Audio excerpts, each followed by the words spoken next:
directors and putting these events together. And really that is my passion. You know, when Mary Kay started Mary Kay, she didn't come out and say, you know, sell the products. She started Mary Kay Company 50 years ago and developed the marketing plan first, and then the products came second. Did you know that? If you haven't read her autobiography, you should, because that's really what it says. It was the passion and the heart behind developing women. A passion, a heart. And then the products came. You got it? Yes. And that's what I love the most, because do you guys remember when Hallmark came out with the greeting cards years ago, and it was like recyclable everything, and recyclable, and 100% whatever, you guys, right?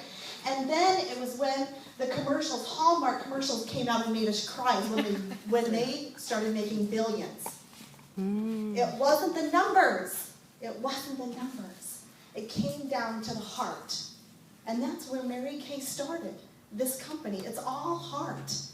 And it's making a difference in other people's lives. And, you know, this is going to rock your world, this quote, because we've heard this through our Faith and Fire today. And if you didn't get it, you can write this down. But it's, you know, it's not about you. It's all about them. And when you start sharing your Mary Kay story, you might be thinking that earning that car, earning a red jacket, earning a 6-figure income, whatever it is, you might be thinking that's all about me, but it truly is not. It's all about them. And so when you kind of get that opportunity in your brain, you have an opportunity to change other people's lives, because we sell products, but the number thing we sell in Mary Kay is hope. And that really is true. That 4-letter word called hope. And so one of the things that is in your packets is creating an story that sizzles. And so I want to share with you how you can create your story, and when you're going to share your story, what part of the appointment, and what appointments you're going to create your story. And then I want you guys to create a rockin' sizzling story that isn't about recyclable paper.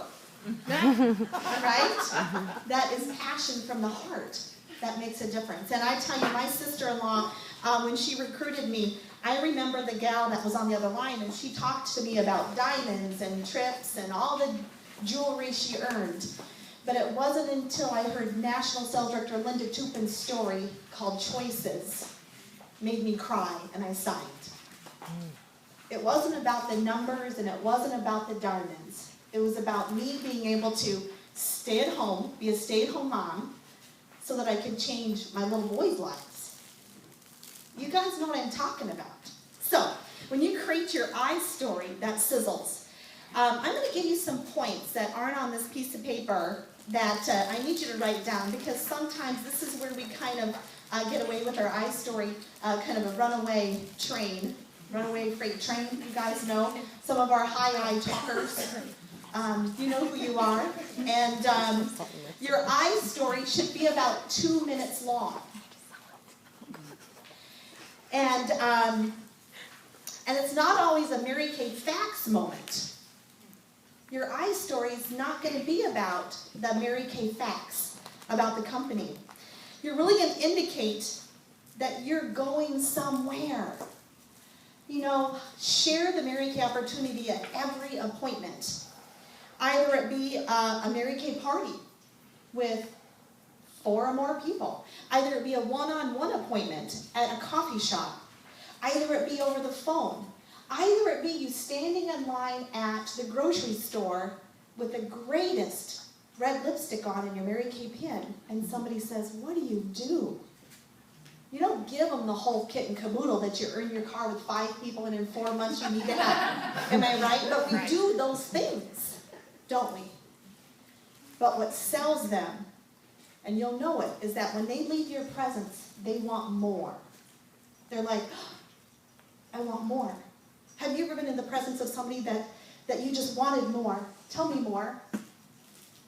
And that's where you want to leave people, with your passionate story that sizzles. Okay. And so it's also connection from the heart. And when I'm talking about you guys and your I story, what I'm sharing with you is your I story has to be sizzling, that you're going somewhere, because people will not follow a parked car. They're going to want to join your team, be a rocking customer, because you're going somewhere. And so, but every time you have to come back around and say, this isn't about me, this is about her. Because we do get caught up in that circle that says, oh, I just am bragging about myself, and that's just not what women do, but guys do. You know what I'm talking about. So you're going to want to make it personable, and during this your I story moment, it's going to remind your customers you are not so different from them, and then that they also have obstacles. So you don't want it to be so different. So, and Mary Kay always asks us one thing, asks us to do one single thing in our Mary Kay life, and that really has been to pass it on. That's the one thing that she asks us to do, is pass it on. So you should share this business every time. When should you share the Mary Kay business? Every time. With your I story. So, okay, so let's take a peek at creating your I story that sizzles, which is only going to be 2 minutes long. And so the first one is, tell me about yourself.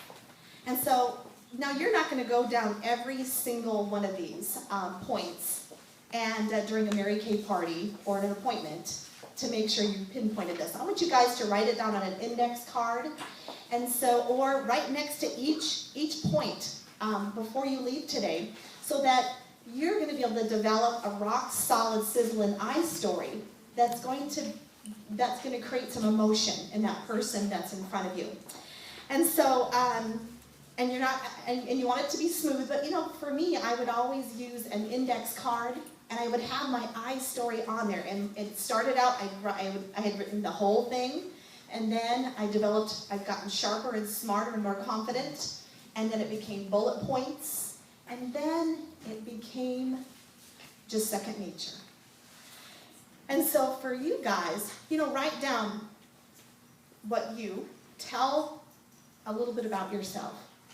Now you got to remember that we're going to have to shave off some time, because it's only going to be 2 minutes long, because this is an introduction. You only have 7 seconds to make a first fabulous impression in anything that we do. And so this is going to make them want more. The second thing is your previous job or current job.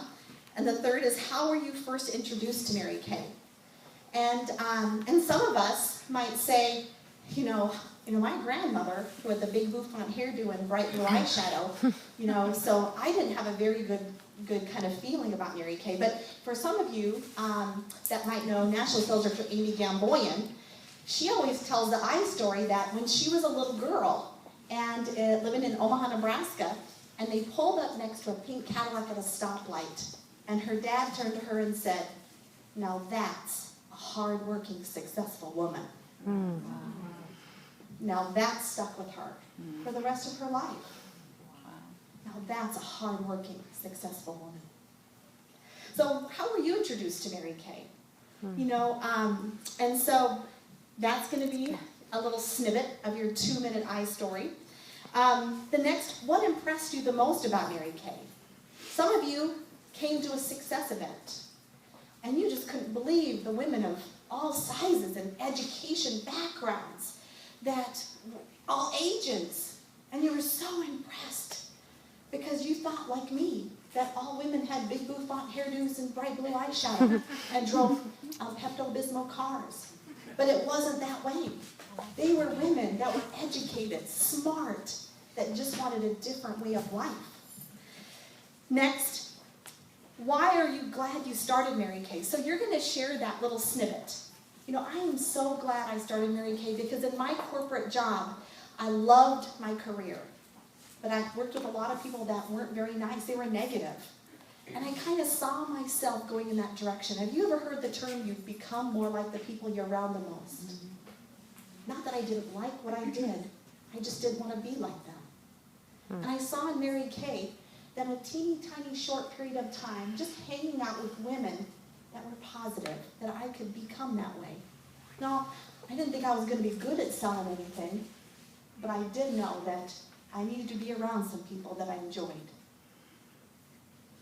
Okay? I'm not going to go through all the points, because on the back is overcoming objections. Because one of the greatest things that we learn in our Mary Kay I story is that as we intertwine our I story in those 2 minutes, that you become so skilled, but you have to plan it. This can't be fly by the seat of your pants kind of thing. Kind of like Nikki, I don't know what she said, that I don't know about her booking, but I cracked up laughing so hard. But you have to have it planned. And so by intertwining the overcoming objections before they come, you're just shaving time off, right? And I always say that my husband is so darn good looking that I want to just make sure that I shave off time so I can spend time with him. You know what I mean? So I want to make sure that if I'm intertwining my I story with overcoming objections, that I'm already killing 2 birds with 1 stone. For instance, saying things like, for me, I moved to Texas from South Dakota and I didn't know anyone. And so for me, it just gave me a chance to really meet people. So what's a big objection that I overcame right there? Not knowing anybody. Yes. And I might be educated with a college degree, but gosh darn, did we ever have some debt. And we were not just living paycheck to paycheck, but I'm talking po-check to po-check, you guys. And to be able to stretch the dollar, I needed something that was recession-proof, that I knew that everyone needed. And that's when I thought about Mary Kay. I didn't think I was going to be good at this. I never sold anything before. But I was willing to give it a try because I was tired of being where I was. What kind of objections did I just overcome right there? I'm not a salesperson. Money? Yes, money. Maybe even shy? Yes. So figure out how you can intertwine those overcoming objections within your I story. So you're going to sharpen your skills. Holy smokes. You're going to give people hope. You're going to change, oh my goodness gracious, your quality of women that you're going to be working with. Oh my goodness. You are going to be just really making a difference. We do recruit high quality women in this company. And we recruit women just like us that just want more, need more, and are ready to just make a difference and a change. And so I would love for you guys to take a peek at that, the points, and make a decision. Write down next to each point, tell me about yourself. And if you have to write a paragraph, write a paragraph. Go on to the next one. Your previous job or current job. Because all of those things are going to go into your 2-minute I story. You're going to shave off a bunch, and you're going to shrink it down, intertwine a little bit of the overcoming objections, so that in 2 minutes, that it become an incredibly powerful, powerful I story. And so it's one of those things that I, of course, share it at the very beginning of all my appointments, because what came first? The marketing plan or the products? Marketing plan. Bingo. I share the Mary Kay plan before every single selling appointment. Before. Because Mary Kay did. And when somebody, one of the transitional phrases that I love to use is, gosh, I get asked all the time about Mary Kay. So, there you go. Gosh, I get asked all the time why I'm in Mary Kay or about Mary Kay. So sometimes that transition where you go, where do I share? How do I get the transition without it sounding like I just want to recruit them or share this business? But when you have that transitional sentence that says, gosh, I get asked all the time, about Mary Kay. Now you might be brand new, but say it anyway, because it's going to happen. So anyway, are we ready for a challenge? So, woo, I story girls. Woo!